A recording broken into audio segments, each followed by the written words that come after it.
And I was like, what is this about? What? That's okay, though. For being so young, you're very, very smart. That's fantastic. Yeah.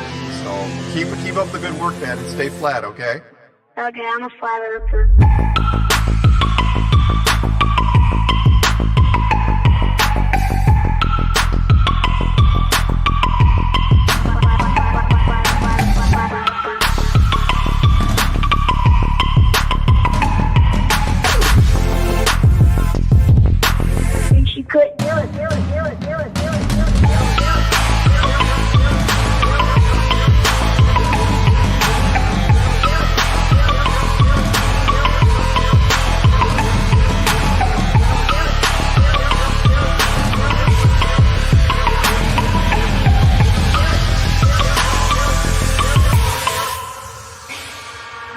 I'm a flat earther. I'm a flat earther. I'm a flat earther. I'm a flat earther.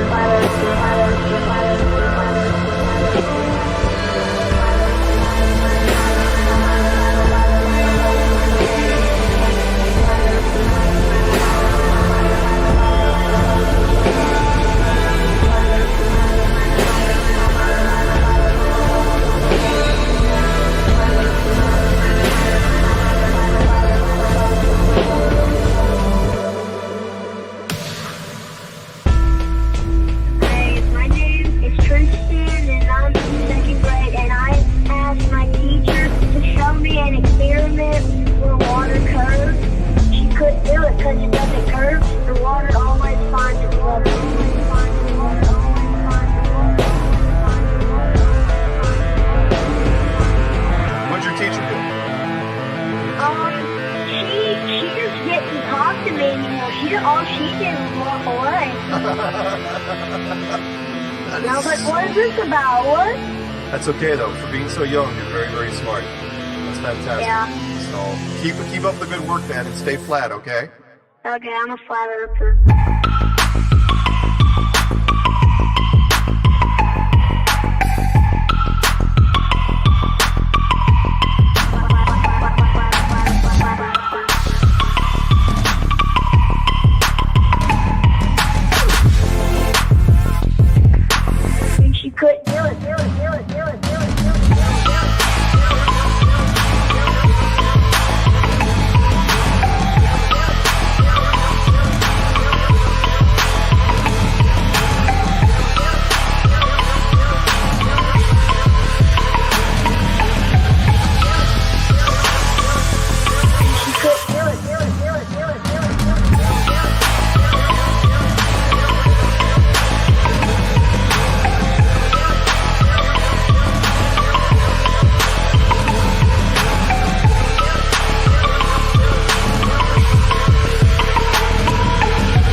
Up for sound bites. This is awesome.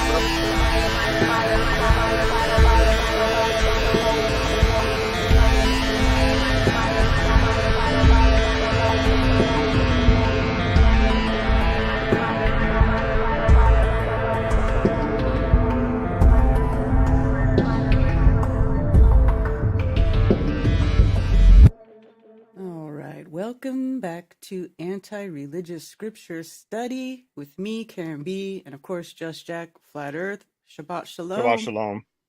Shabbat Shalom. Yes. Yay, 2 days to Pesach, aka Passover. Getting ready for it. It's party time. A week of partying. So in 2 days there's the feast of Pesach, where you eat the lamb with the bitter herbs and unleavened bread, and then we have a week of unleavened bread party. I will probably be having 2 drinks a day for the next, week or so. So it's gonna be a good time, and anybody who wants any information about that, there's multiple videos that we have about the Torah calendar. So check it out if you're interested. I'll go ahead and get through the disclaimer. Just Jack's disclaimer to the religious: if you believe it's wrong to study the scripture outside of your religion or denomination, if you believe your religious leaders or church fathers are incapable of having inherited anti-scriptural traditions of men, if you've already made up your mind about scripture, including the scripture shouldn't be studied at all, then the stream is not for you. To others, if you're open-minded to others' opinions, if you haven't made up your mind about scripture, if you've been turned off to religion but believe there's truth in scripture that may have been changed or hidden by religion, if you live according to scripture and like to dig in and discover more, then the stream is for you. We are looking at scripture in the original language using concordances or dictionaries for root words, as well as context from a non-religious perspective. We will as well have life experience discussion. We are not here to argue with others about theology or doctrine by the traditions of men, including Catholicism, Christianity, Islam, or Judaism. We will be discussing the importance of origins and show how religions contradict the scriptures. There we go. So, yeah, this is the culmination of the book of Numbers. And so the last few chapters are kind of like a recap. So the first couple of chapters I'm going to kind of skim through, and then we'll slow down when we get to chapter 35. Last week on chapter 32. Okay, so this was about the tribe of Reuben and the tribe of Gad saying, we like this land for developing our cattle, right? It's large open fields here. We like it, on this side of the Jordan River, right? We're on this side of the Yarden, and we'd like this land. And they're like, so you're saying you're not going to war with us? We're not going to get rid of the people that are,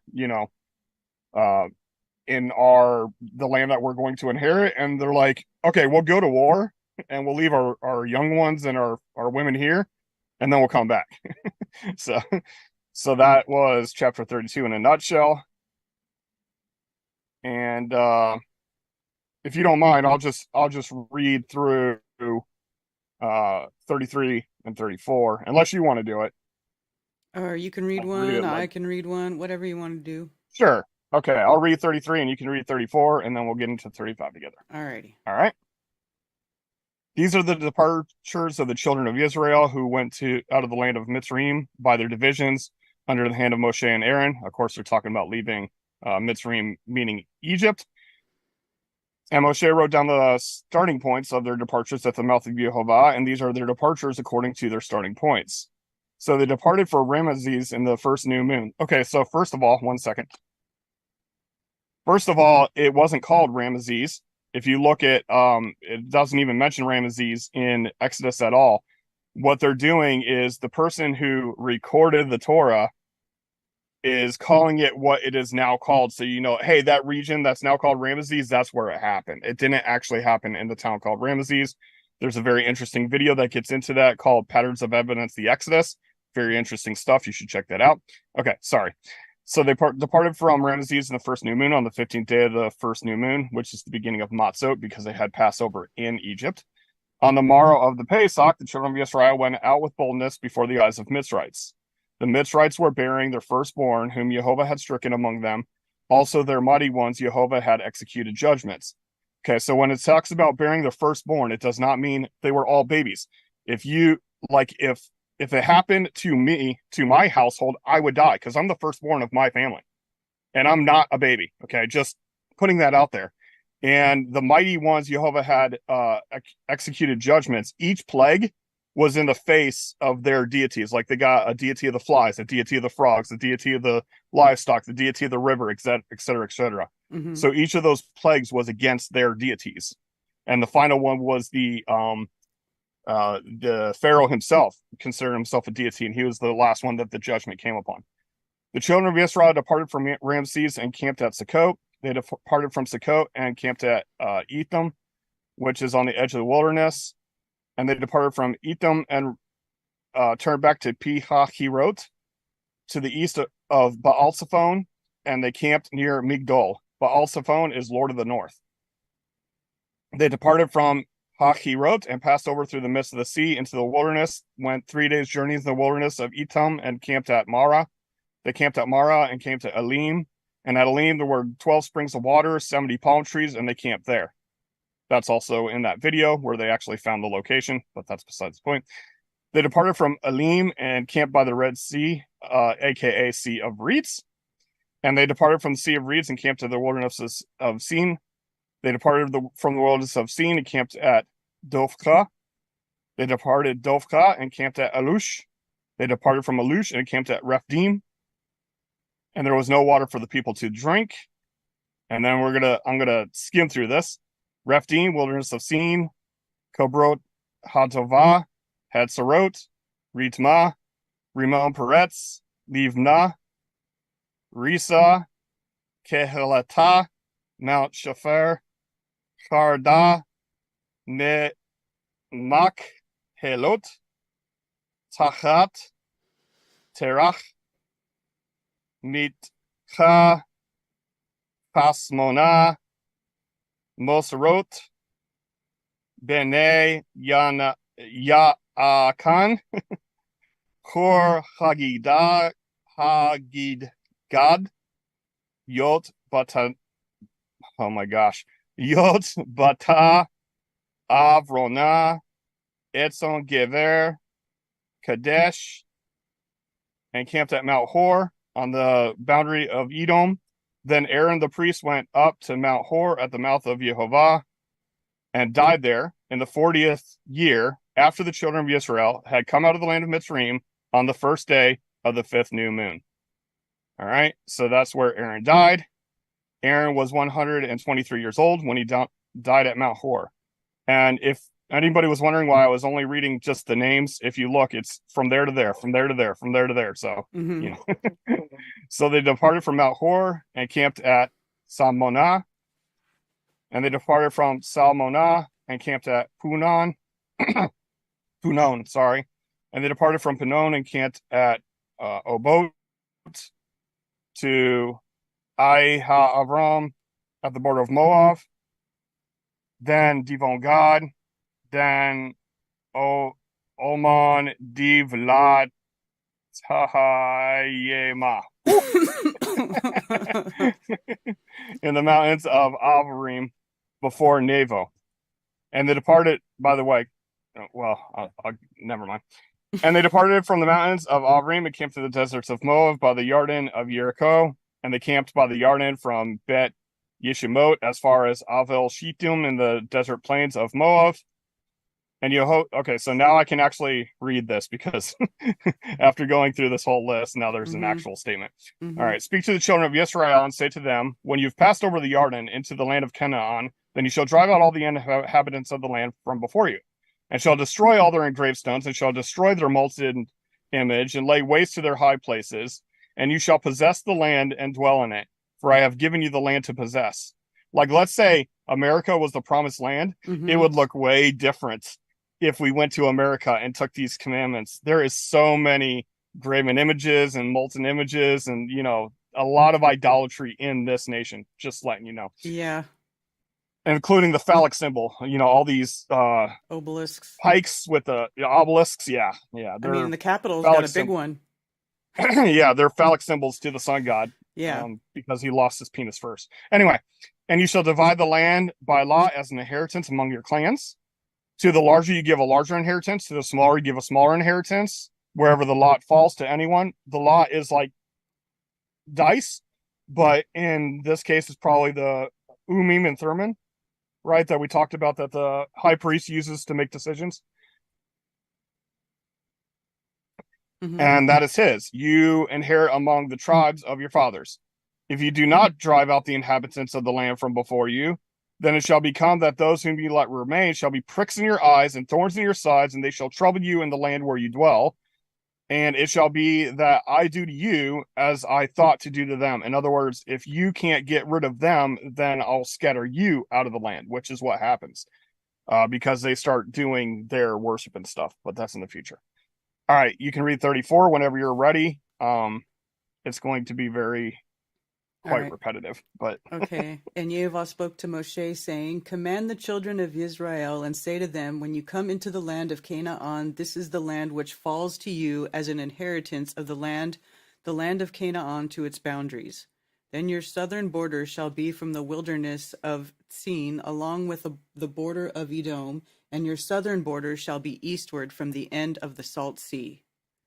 Then your border shall turn from the southern side of the ascent of Achravim, continue to Sin, and be on the south of Kadesh Barnea, and it shall go on to Hatzar Adar, and continue to Atzmon." yeah, just to let you know, like there's a couple of questionable spots, but most of these places are known. And if you map this out on our geographical maps today, Israel would be like at least 4 times its size now. It's pretty crazy. It's a big chunk of land. Mm-hmm. But continue. "And the border shall turn from Atzmon to the Wadi of Mitzrayim, and it shall end at the sea. As for the western border, you shall have the great sea for this border. This is your western border. And this is your northern border. From the great sea you mark out your borderline to Mount Hor.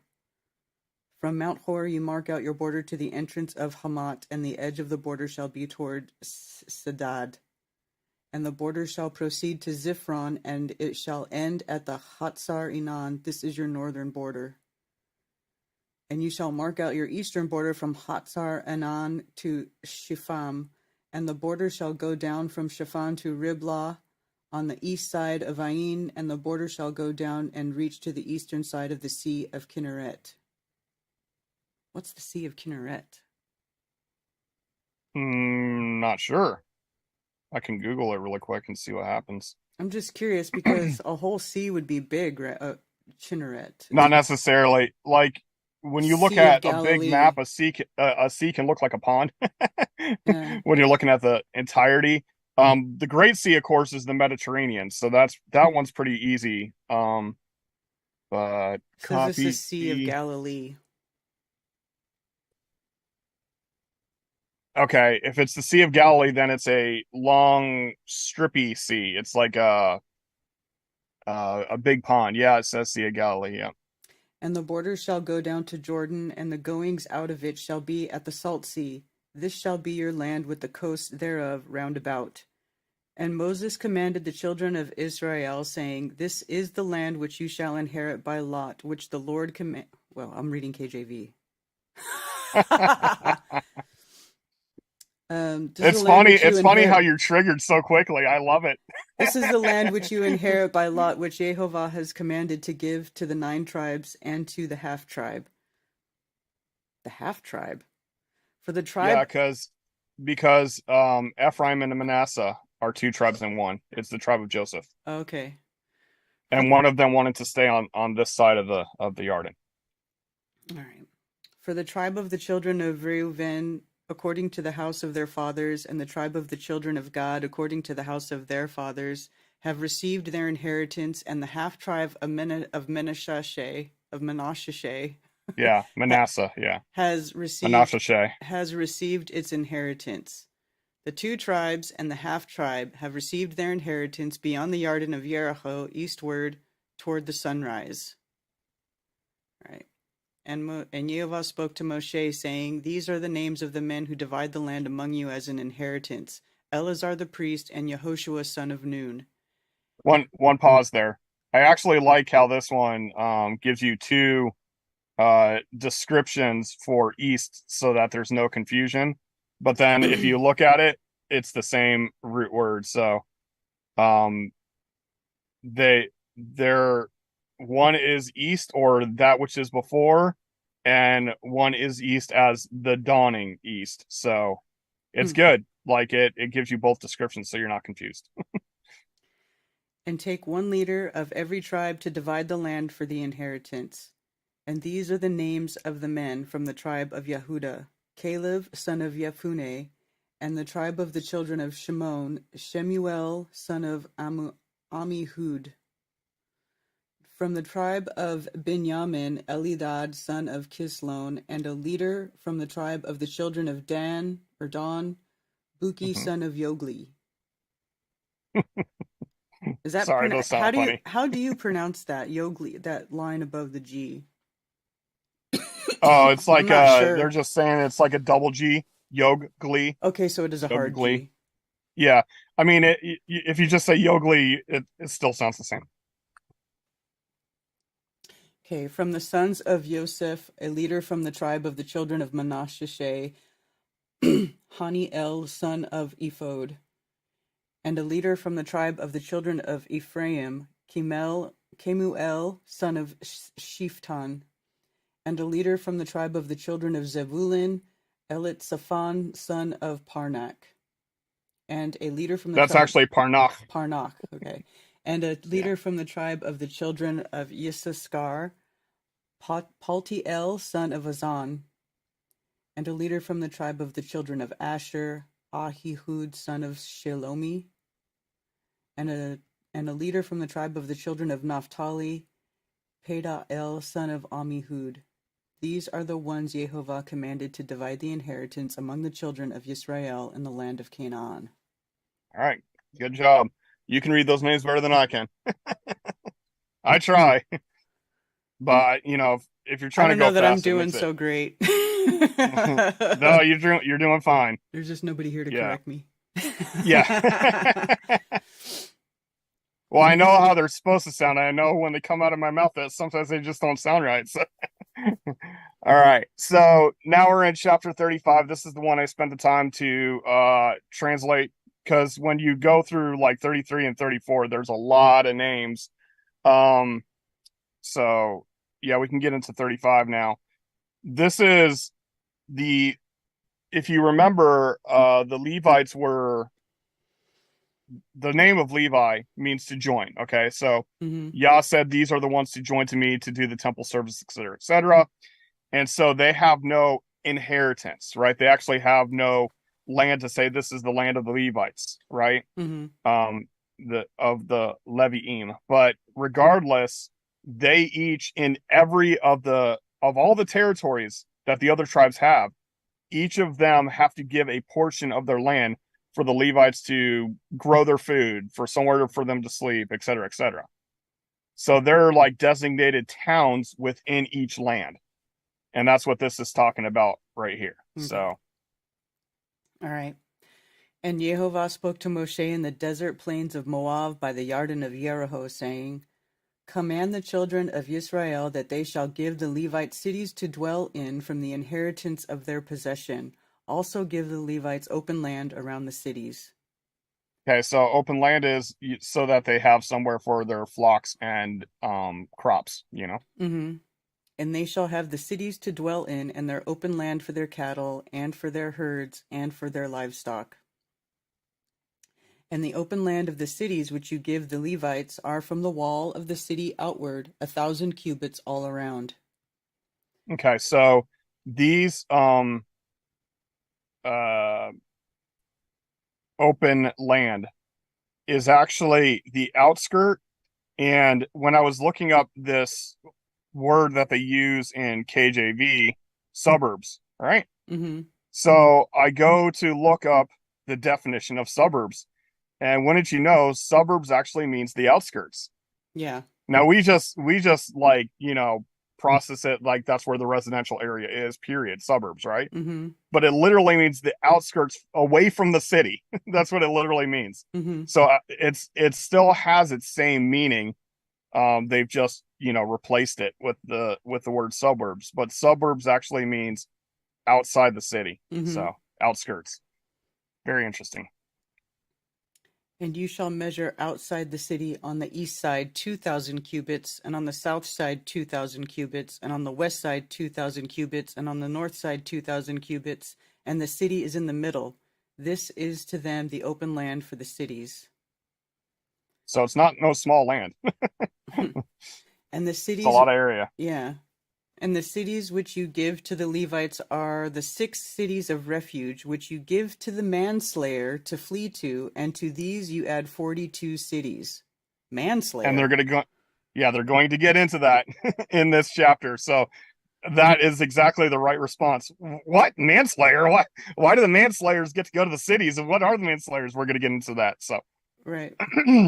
All the cities which you give to the Levites are 48. These are their open land. These with their open land. yep. And the cities which you give are from the possession of the children of Israel. From the larger tribe you give many, from the smaller you give few. Each one gives some of its cities to the Levites in proportion to the inheritance that each inherits. In other words, it's proportionate. You know, if you have a lot, you have to give a lot. If you have a little, you have to give a little. That kind of thing. And Jehovah spoke to Moshe, saying, Speak to the children of Israel, and say to them, When you pass over the Jordan into the land of Canaan, then you shall choose cities to be cities of refuge for you, that the manslayer who struck someone mistakenly shall flee there. Okay, so now we can slightly allude to what we're getting into, but this is typical thing of Torah, where it gives you an overarching thing and then it gets into the details. So continue. And they shall be cities of refuge for you from the revenger. The manslayer is not to die until he stands before the congregation for right ruling. Okay, so there was a mention of this earlier, that if you kill somebody, then the brother has the right, or the nearest relative has the right to hunt the killer down. Mm-hmm. However, if the killer killed by accident, he can escape to the city of refuge, and the brother can't go after him until a judgment has been made. So if like, let's say a brother witnesses the murder, he can kill him right then and there with no repercussions, right? Mm-hmm. If he saw it and says, yeah, he definitely murdered, like, purposefully killed my brother, then he can kill him immediately. Mm-hmm. And of the cities which you give, 6 are to be cities of refuge. Give 3 cities beyond the Jordan, and give 3 cities in the land of Canaan as cities of refuge. These 6 cities are for refuge for the children of Israel, and for the sojourner, and for the settler in their midst, for anyone who mistakenly strikes someone to flee there. Okay, so this is saying, like we've talked about this before, where there's different rankings. Like there's the children of Israel, the ones who are there all the time, already in the land ownership, the sojourner who travels through, he stays there for a while, goes somewhere else, kind of like a vacationer, I guess you would say. Mm-hmm. And then you got the traveler, the someone who's just passing through. So all of these people have a way to protect themselves if they accidentally kill someone. All right, 16. But if he has stricken him with an instrument of iron so that he dies, he is a murderer. The murderer shall certainly be put to death. So if you got a metal weapon, you're pretty sure that you're going to kill someone Mm-hmm. if you're hitting them with a metal weapon. Mm-hmm. All right. And if he has stricken him with a stone in the hand by which one could die, and he does die, he is a murderer, and the murderer shall certainly be put to death. Or if he has stricken him with a wooden instrument that could kill, and he does die, he is a murderer. The murderer shall certainly be put to death. I like it. Well, I don't like it, obviously, but I like the axiom here. Like, not a wooden instrument, but a wooden instrument that could kill someone, right? So if you have like a branch in your hand and you hit someone and they have a heart attack, that's not the same thing. It's like a bat or something. Yeah, like a club. Yeah, Mm-hmm. exactly. The revenger of blood himself puts the murderer to death. When he meets him, he puts him to death. And if he thrusts him through in hatred, or throws an object at him while lying in wait, so that he dies, or in enmity he strikes him with his hand so that he dies, the one who struck him shall certainly be put to death, for he is a murderer. The revenger of blood puts the murderer to death when he meets him. All right, so here we have, he's in hatred, right? He's in lying in wait. and he beats him to death with his own hands. Still counts, Mm-hmm. right? That's without a weapon, but he's doing it. He's trying to kill the guy, and he kills him. So, Mm-hmm. But if he pushes him suddenly without enmity, or throws an object at him without lying in wait, or uses a stone by which a man could die, throwing it at him without seeing him so that he dies, while he was not his enemy or seeking his harm, then the congregation shall judge between him who struck someone and the revenger of blood according to these right rulings. And the congregation shall rescue the manslayer from the hand of the revenger of blood, and the congregation shall return him to the city of refuge where he had fled, and he shall remain there until death of the high priest who was anointed with the set-apart oil. so the high priest is the one who says, okay, he gets to stay in the city of refuge. But when he dies, that, that passing is done. But that doesn't mean that the revenger can go hunt him down. It just means he doesn't have to stay in the city of refuge any longer. Because the city of refuge is basically like, if somebody kills your family member, even if it was in accident, you may still want revenge. Yeah. Right? Well, yeah. So you're given it time to cool down. Like, Mm-hmm. get him out of here, keep him safe, and then when the family member has time to cool down, then he can, leave the city of refuge. Right. But if the manslayer at any time goes outside the limits of the city or refuge where he fled, and the revenger of blood finds him outside the limits of his city of refuge, and the revenger of blood executes the manslayer, he is not guilty of blood, because he should have remained in his city of refuge until the death of the high priest, but after the death of the high priest, the manslayer is to return to the land of his possession. Wow. So imagine you're a disgruntled family member, and you sit outside the city of refuge just waiting for him to leave. Right? I mean, and they said, hey, you had a place to keep safe and you didn't take it. So the family member's not held responsible. That's pretty deep. It's like giving the right to Right. So like, how is family. that? I don't understand how that itself wouldn't be murder. Like if you lied in wait outside the city, that's lying in wait, and you kill the person to take revenge. I mean, how is that not murder? Yeah, and I mean that is I can't justify it, but I do understand that, if you're a person who had a family member die, that you lose control, your emotions overcome you. So I can understand why there would be an understanding that they would do that, but yet I still think they should be held responsible. But in the case of the Torah, says no. If you're in hiding until the designated time, stay in hiding, right? Stay in that city. And we're not talking about like he's trapped in a cell or anything. He's in a city, an entire city, where he doesn't have to leave that city to survive or anything, Right. But if he does leave the city and the family member kills him, according to Torah, he has the right to do so.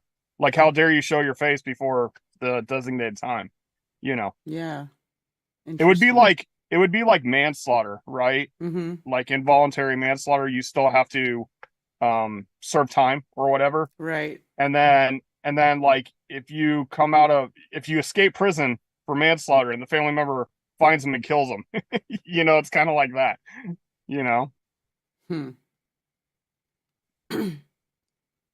And these shall be for a law of right ruling to you throughout your generations in all your dwellings.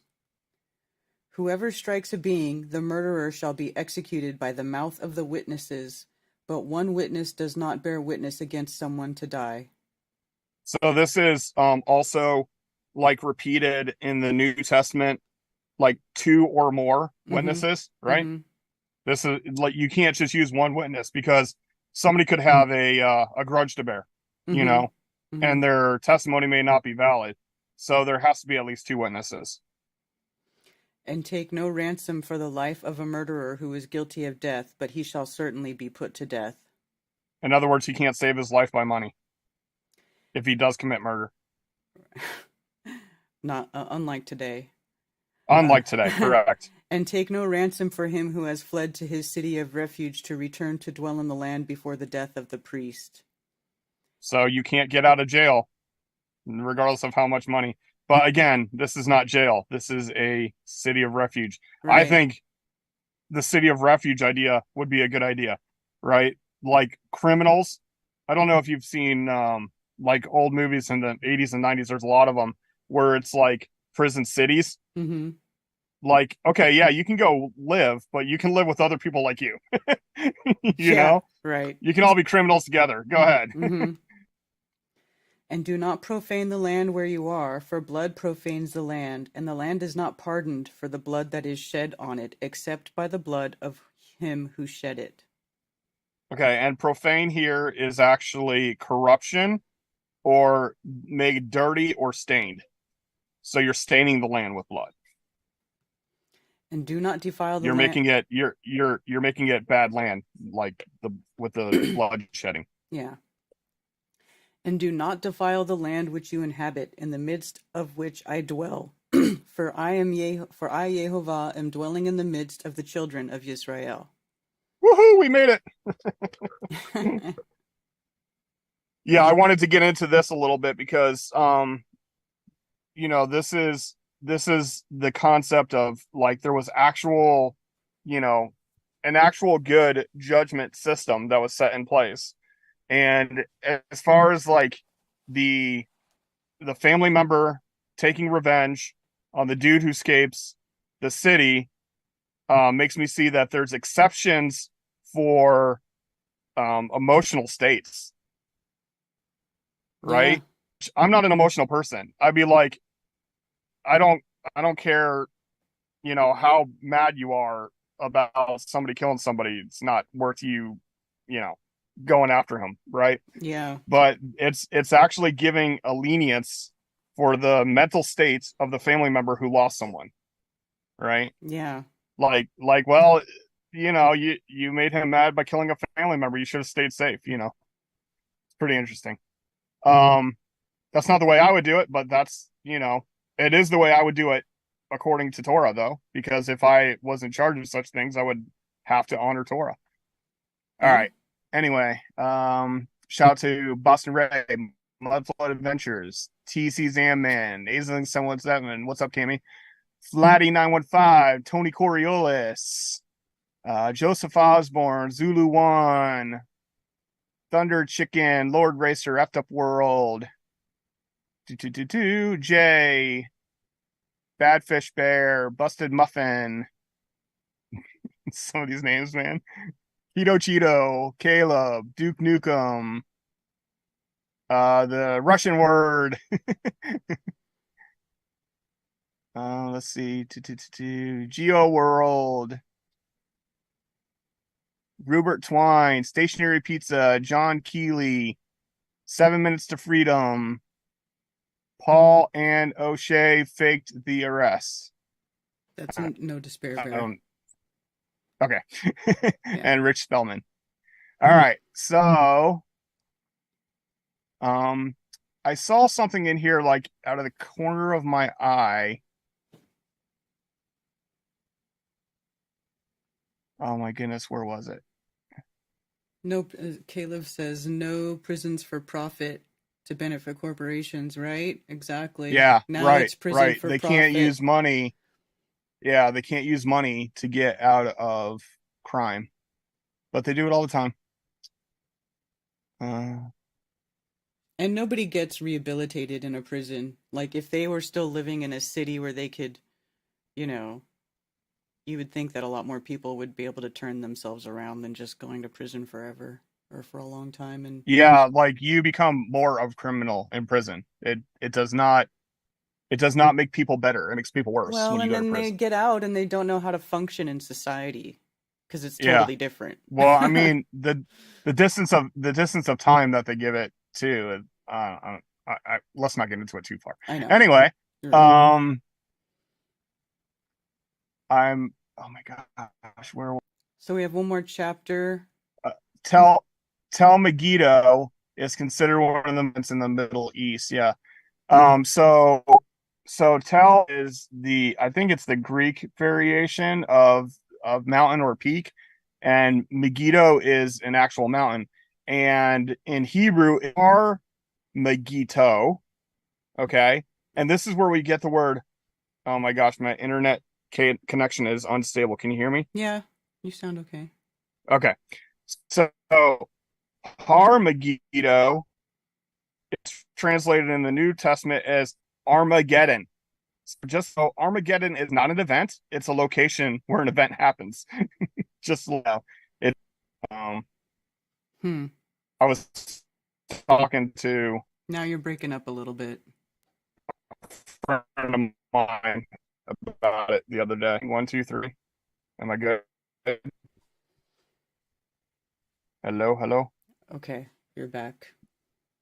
Delay, clip. Maybe kill your video. Can you hear me now? Can you hear me now? Yes. How about now? Okay. So the other word that people get confused on is apocalypse.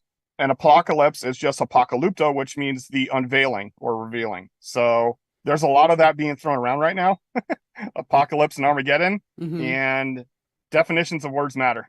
So I just thought I'd throw that out there because that's been a thing popping up lately. So all right. I guess the cutting out of the internet is telling me it's time to go.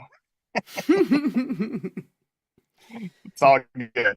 Yeah, well, at least we got through the chapters. We made it. Yep, and tomorrow, next time will be the last chapter of Numbers, and then we'll get to Deuteronomy, which Breaking up. is Breaking up. actually Devarim, which means Wait, what did you Oh, say? camera's gone. No, I turned it off because I was trying to make your Oh, audio come back because you broke up again. What did you I say? didn't know you could turn off my camera like that. I was saying the last chapter is 36. Then we'll be going into Deuteronomy, which is actually called Devarim, which is the words of order. Okay. So y'all have a great restful day, and for those of you who are celebrating Passover and Matzot, have a Chag Sameach, a happy spinning.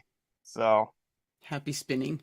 Oh, are yeah, we going to be well, doing the word for festival means spinning. So happy festival, happy spinning. All right. Are we going to be doing a scripture study this next Saturday, or is it party time? Can we play it by ear? Okay. All right. We'll play it by ear. Yeah, I'm not exactly sure. Yeah, I might be actually throwing in some work in the next few days for my actual employment. I don't know. Depends on how much planning because when we do the Moedim in my family, we wing it. Mm-hmm. So it depends if I have enough free time between winging it to get in there. So All right. maybe. Okay. All right. Well, thank you everybody for joining us for another episode of Anti-Religious Scripture Study, and we hope you have a restful day. Shabbat Shalom. And the earth is still flat. And the earth is flat AF.